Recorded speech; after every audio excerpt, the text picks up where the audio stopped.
You're mute. Yeah.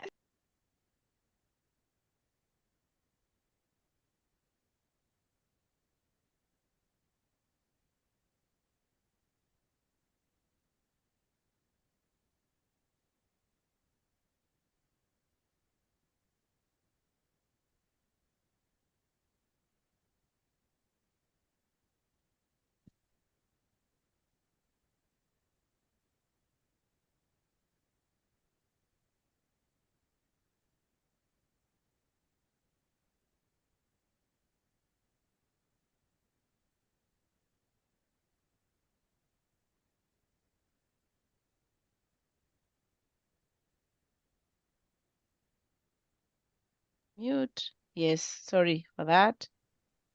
Okay, so apologies. Yeah, so let me repeat that again. So I'm Caroline Mwangi for the ones who just joined. I'm a WIDU certified coach. So we mobilize the diasporans to apply for the WIDU grants. And I'm very happy to have Yassin, who is WIDU coach. And the topic of today is to know the role of the coach. So I will show you a few slides for the ones who are new, and then we'll hand it over to Yassin to take us through the process of which roles the WIDU coaches play on the ground, and also share with us some insights of what to consider when we're applying for the WIDU grants, and even how we can focus on growing our businesses basically beyond WIDU. So we have some upcoming events. And if you have not seen this event and you live in Berlin, you'd like to attend the event, it's called Access. We'll be having a talk on access to finance and skills for Africans in the diaspora. Yeah. Okay, we are listener here. Okay, then close the door. Sorry for that. Yeah, so you can register. I'll drop the link in the chat, and happy to have you on Wednesday from 4 to 6 p.m. We'll also be having a WIDU entrepreneur from Kenya attending the event to be in Berlin. Fantastic space to join. So I'll drop the link in the chat so that at least you can register if you have time. And the next one is the WIDU Awards. So if you have not nominated, you have not seen this, please I'll also drop it in the chat. We have 6 different categories, and WIDU is going to give awards to entrepreneurs back in Kenya, and they have a fantastic work. You can check. I'll also drop the links in the chat. You can check. And the other event is, yes, we have an end of year event this year. If you have not seen this is mostly for Kenyans who are based here. We meet once per year. Last year we met, and we are going to meet again in Kronberg. It is near Frankfurt. So feel free to join us. You can also drop the link where you can join us. And of course, WIDU is part of this. So the motto is redefining career and business and personal goals. So last year we had one who about 170 people, Kenyans who are based here, from professionals, students, business organization founders, and we'll also be publishing the speakers as time goes by. So quick overview of WIDU. I guess most of you know what WIDU is. The focus of WIDU is to basically create jobs and employment back home. So currently WIDU is in Ghana, Cameroon, Togo, Kenya, Ethiopia, and Tunisia. And the program has been extended, and the program is in collaboration with the Federal Ministry for Economic Development, Cooperation and Development, BNZ, and is being executed by GIZ. So the whole concept is based on diaspora remittances, the money we normally send back home. So instead of sending small few coins back home, we can also support people back home to establish their own businesses. I will not dwell so much on this because I'm sure most of you know, but I'll focus on these 4 main actors. Yes, the diaspora, these are the main actors. We have the diaspora, that's the process. We have the entrepreneur now in Kenya who is going to implement the project on the ground. We have now the GIZ or BMZ that is going to be the admin, the framework, and the regulatory procedure, and BMZ funding the program. And we have the business coach who is joining us today.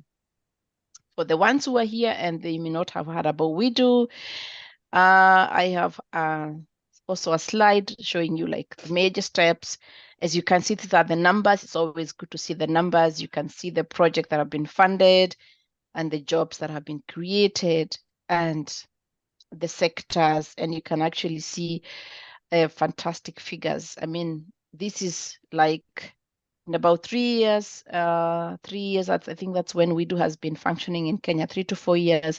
And you can see the impact. You can imagine how many jobs have been created on the ground. I'm sure Yassin will share more details with us. And the sectors, you can see the agriculture, of course, is the leading sector.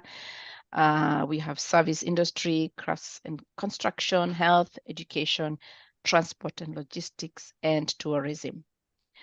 So in a summary, this is how the WIDU process looks like. You need to have a donor based in European countries, that is now Germany, Austria, France, the Netherlands. Belgium is a new country, a new partner. We have Sweden and Norway, and you need to have the partner entrepreneur in the partner countries that I introduced earlier on. And then the next step is to decide what you want to do. So the donor contributes 25% and the entrepreneur 25%. You implement your project, and then WIDU will top it up and give you the 50%. So the maximum you can get is 2,500 euros from WIDU, and you can start as little as with 250 euros. So we have done very many sessions. I will drop the links in the chat for the people who have not seen the videos. We did one on how to register as a donor and as an entrepreneur. We also did one with Frida, the country coordinator in Kenya, on the receipts, the documentation needed for the program, because that's very crucial.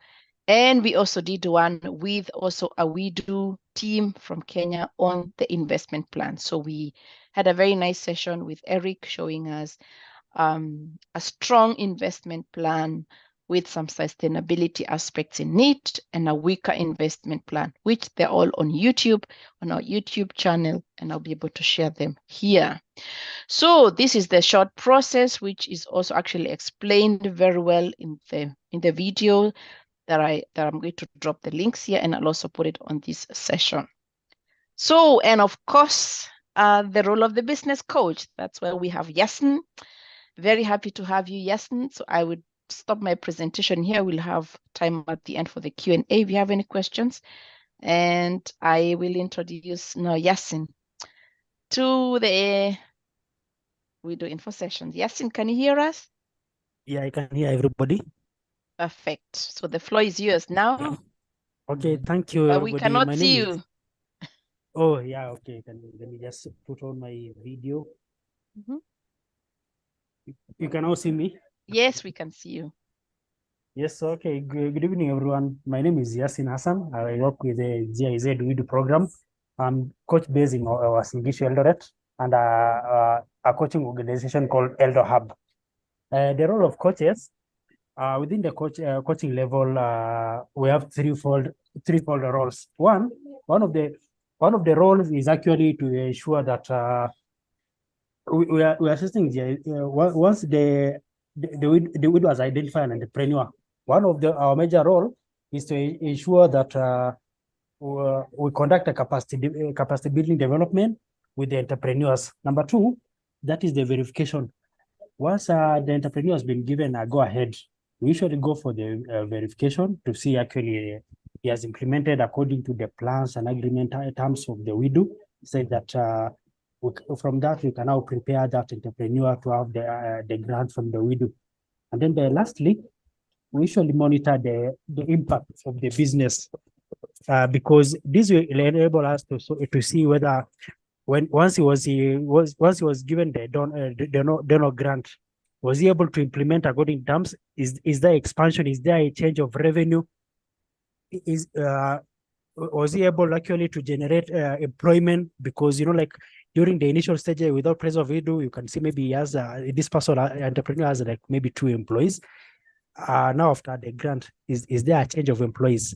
That's what we usually consider.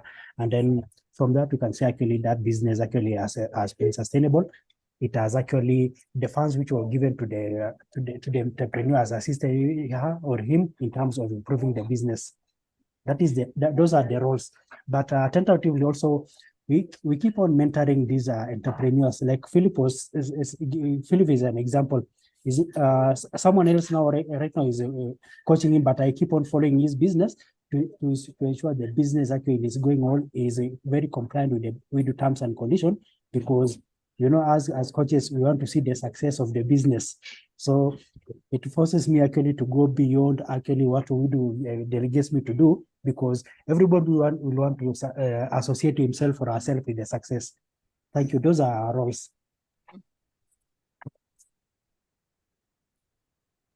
Thank you, Yassin. So we've had settings where some projects have been cancelled. Find the WIDU coach came and they approved the project, and they said you can start with your investment, with your grant.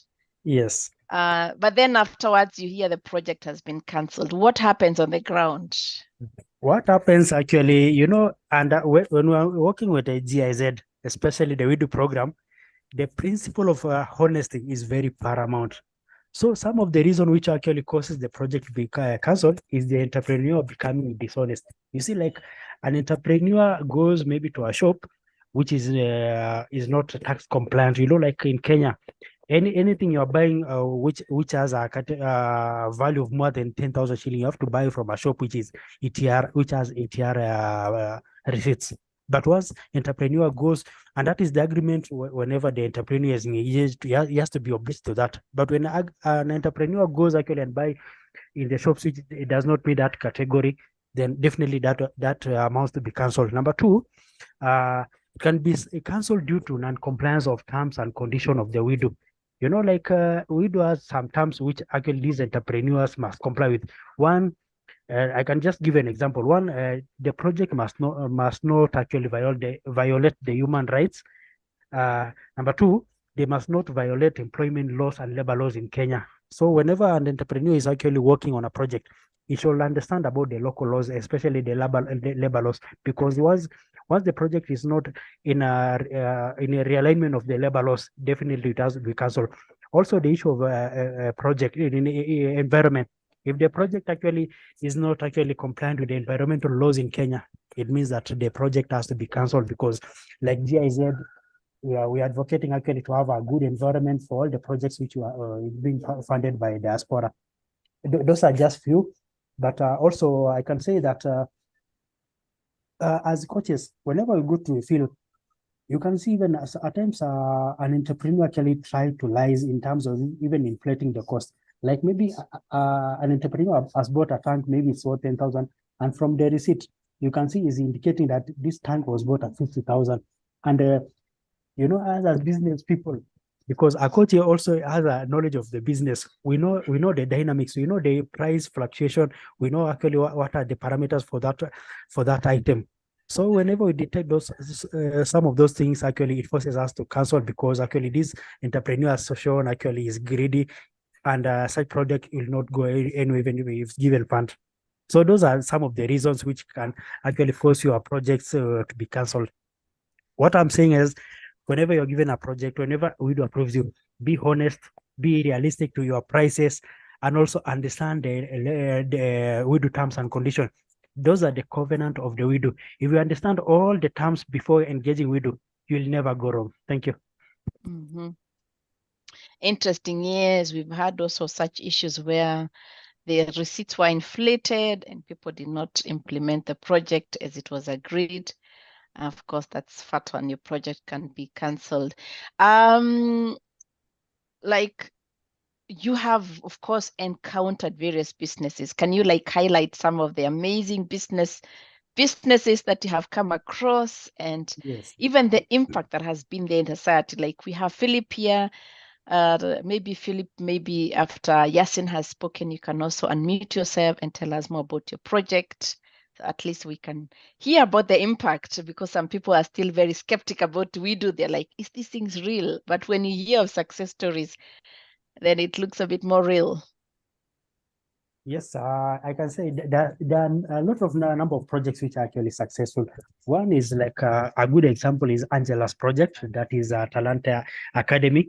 This is a project that started from scratch, and right now, as you're speaking, it has employees of 12 people, and it started from very few employees who are casuals, but right now they have people who are working for the project. And in terms of also impact to the community, you see a project starting in a place where actually it's perceived to be a flood zone. Nobody wants to invest there, but someone takes a risk and actually invest, and the project becomes successful. We can say actually it's marvelous. Angela's doing good work. Also for Philip, this a younger youth who actually I motivated. Like he was a high school teacher. He left employment job to come and do private enterprises, and actually I can say his project is one of the best because, like he's taking gas to go as far as Uganda to go and bring those goats which are not local breeds around here. And also, maybe what he didn't tell the participants here, he's also in the process of establishing goat yogurt, which is actually a very unique product in Kenya. Very few people actually know about the goat yogurt, and maybe he'll shed more light about that when you give him the chance. Thank you.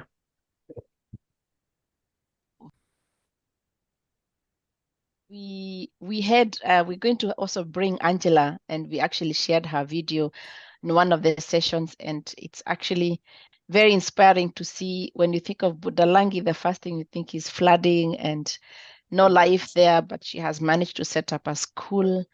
And I'll also share the video here in the link. You can watch it later on just to see the impact.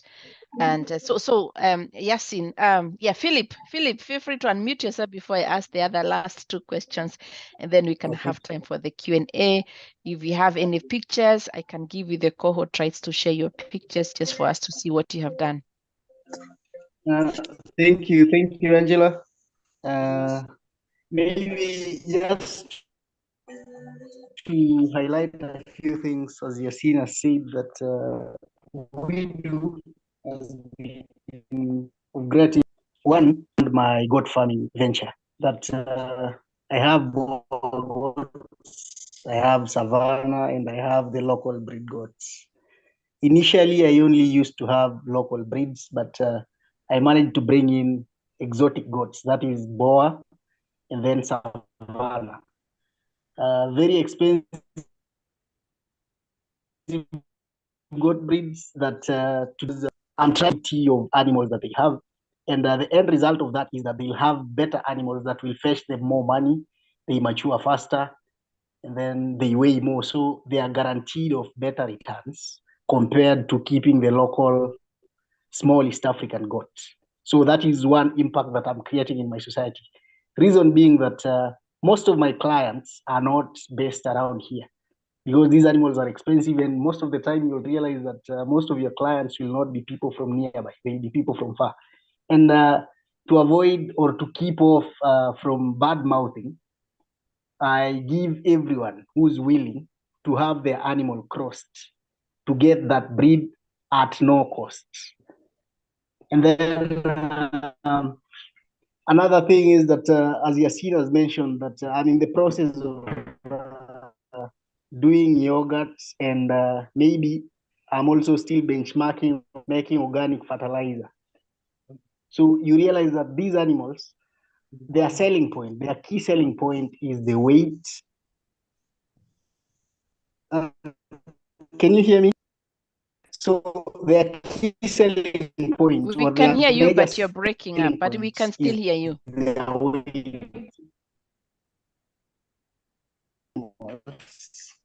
Sell more based on their weight. That the more weighty an animal is, the more it fetches in the market. That a goat can weigh up to 160 kgs, and then compared to these other goats, the locals that weigh a maximum of 18 kgs, and then they mature very fast.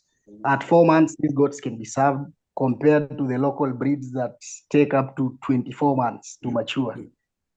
Then they can also give birth up to 5 kids every time they give birth, unlike these other ones that chance to give twins or triplets once in a while. So in realization of the fact that these animals sell based on weight, I'm trying to move away from free range farming, and I'm establishing a feedlot where these animals will stay and be fed from indoors so that they don't lose weight while running to the fields to look for pasture. And then maybe do a crash pen to bet these animals on a weekly basis. So another impactful thing that maybe this project has made me realize is that after all this, I've been able to save some money, and I'm putting up a hub where I intend to be hosting entrepreneurs monthly, at least 20. I can accommodate up to 20 entrepreneurs every month. And then I'll be taking them through business plan writing and maybe establishing business, like the do's and don'ts in business, so that they can also gain from this WIDU project. And I think Yassin has seen that, he can attest to that. And maybe we'll be piloting this in December. So that is the next major project that we want to do, other than the goat farming. We want to increase and widen our scope. And maybe Yassin, I don't know, maybe Angela could make you the co-host. You can share your screen and show them the photos you took from my farm with the goats. Yeah, maybe. Okay. I don't have at the moment here in the flash. Maybe I'll share later. Okay. Yes. Thank you so much, Philip. That was very interesting. Also, what you're doing, even empowering the communities, we call it the train the trainer model, like passing on the skills to the young people, and even making young people believe in employment, because this is something that has really shaped up the way we see things. We grew up consuming products, but I think that the generation that is there is thinking different. They're not focused on applying for jobs, but they're focused on establishing their own businesses, and that is really good. Yeah.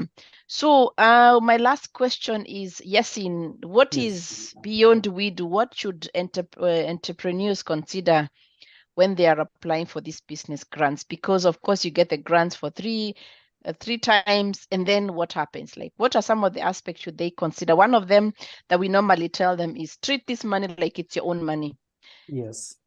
Think of investing even in technology that will help you to scale your business in a higher level. Don't think of buying stock which will last after 1 month, but think of adding some technology in your business, adding some value chain, value addition, etc., etc. But what is your opinion on beyond WIDU? If WIDU plus, assuming you have gotten 3 products, three grants, and then hopefully we can meet these companies in 2 years' time, what should they consider in their business portfolio? Yeah, one, I think beyond WIDU, actually, the business will be more organized, because like you go to most business. Usually, we do have the 3 calls. So during the first call, you see the business is very disorganized, no records. This person doesn't have actually the background knowledge to improve this business. But once after the training provided by WIDU, actually, you see actually there's a greater improvement in terms of making the business to be more organized. Number 2, there's also business finance is very easy to be monitored. That is after WIDU, because like you've gone there, you've trained this person how to keep the financial record based on the financial provided by WIDU.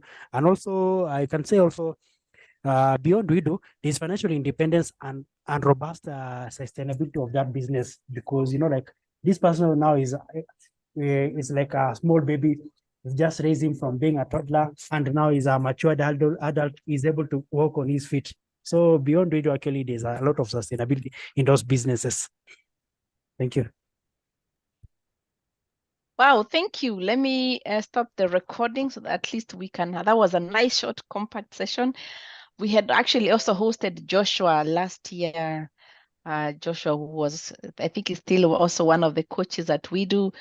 Also, I have had a very nice talk, and the chat is also in our YouTube channel. We have actually created a playlist for all WIDU sessions. If you go to our website, I'll share the link. And we'll stop now transmitting the live transition, and so that at least we can have the Q&A.